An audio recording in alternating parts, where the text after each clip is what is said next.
वह वीर पुरुष वह दूरदर्शी जिसने असाध्य को साथ दिया, अलग विलग भारत का हिस्सा निज विचारों से नव निर्माण किया।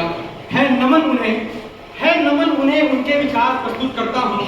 मैं सुयश त्रिपाठी, मोतीलाल नेहरू मेडिकल कॉलेज के 63 सत्र का छात्र, आप सभी के समक्ष सरदार जी का कीर्तिगान करता हूँ।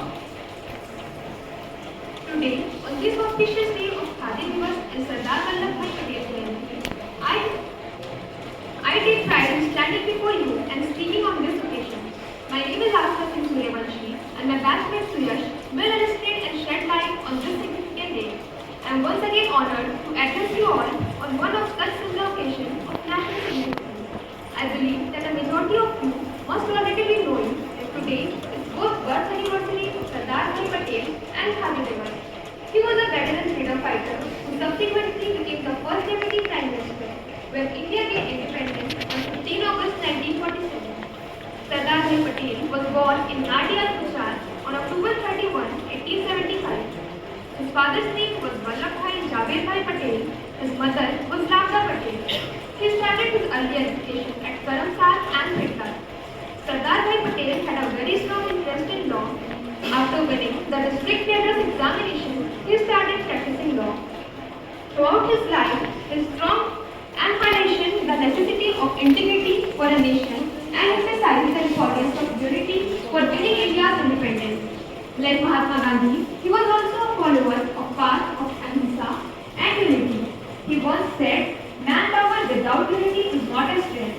Unless it is harmonized and united properly, then it becomes a spiritual path. अपनी वाणी को विराम देते हुए तथा सरदार भाई पटेल के व्यक्तित्व पर प्रकाश डालते हुए अब मैं मेरे सहपाठी सुयश को बुलाना चाहूंगी।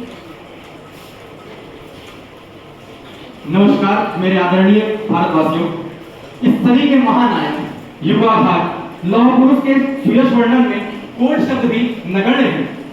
सरदार पटेल एक स्वतंत्रता सेनानी थे जो स्वतंत्र भारत के पहले उप प्रधानमंत्री और गृह मंत्री बने। पहले भारत के प्रभुत्व को स्वीकार करने के लिए छोटे राज्यों के साथ किया गया उनका प्रयास अविस्मरणीय है। उनकी दूरदृष्टि और क्षमता के कारण ही आज हम अखंड भारत में सांस ले रहे हैं। आज पंजाब से लेकर अरुणाचल तक, कश्मीर से लेकर कन्याकुमारी तक खुले आकाश में हम सब राष्ट्रगान व विजय गान गा सकते हैं, तो इसका श्रेय सरदार पटेल को जाता है। वर्ष 2014 में भारत सरकार द्वारा एक अखंड भारत में सरदार पटेल के प्रयासों की सराहना के लिए एकता दिवस की शुरुआत की गई थी और इसी क्रम में स्टैच्यू ऑफ यूनिटी विश्व की सबसे ऊंची प्रतिमा बनाई गई है। पेशे से बैरिस्टर सरदार पटेल सच्चे देश प्रेमी थे। उनकी राजनीतिक दूरदर्शिता आज भी सराहनीय है। ऐसे एकीकृत भारत के शिल्पकार का प्रयास शोध का विषय है। विश्व इतिहास में एक भी व्यक्ति ऐसा नहीं हुआ जिसने इतनी बड़ी संख्या में राज्यों का एकीकरण करने का साहस किया हो। 5 जुलाई 1947 को सरदार पटेल की अध्यक्षता में स्टेट विभाग की स्थापना की गई और सरदार जी के नेतृत्व में 565 रजवाड़ों का भारत संघ में विलय किया गया। उन 565 राज्यों में से 100 राज्य प्रमुख थे, जैसे हैदराबाद, कश्मीर, बड़ौदा, ग्वालियर, मैसूर आदि। अलग अलग रीति रिवाजों, तौर तरीकों से युक्त उन रियासतों को एक करना असाधारण सा कार्य था।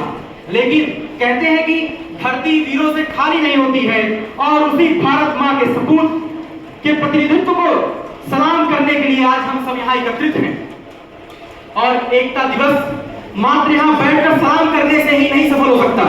हमें यदि उन्हें श्रद्धांजलि देनी है तो सांप्रदायिकता, जातीय, प्रांतीय स्तर पर मतभेदों को निश्चय नाबूद करना होगा और राष्ट्र सेवा ही हमारा परम धर्म होना चाहिए।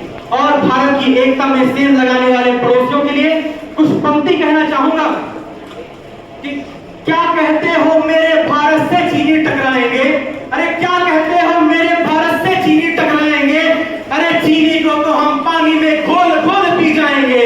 वह बड़का था, वह अशुद्ध था,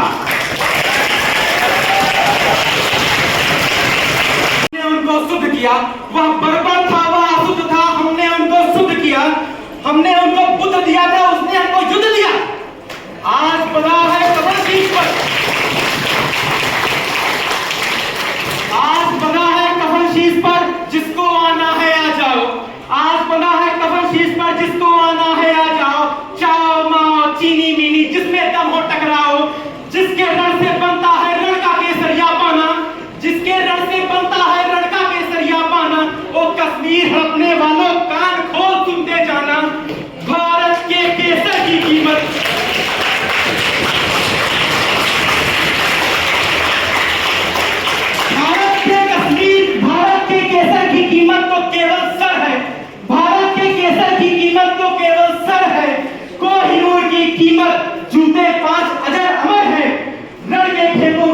छाएगा अमर मृत्यु का सन्नाटा, लड़के खेतों में जब छाएगा अमर मृत्यु का सन्नाटा, लाशों की जब रोटी होगी और बारूदों का आटा, संसर करते भी चलेंगे।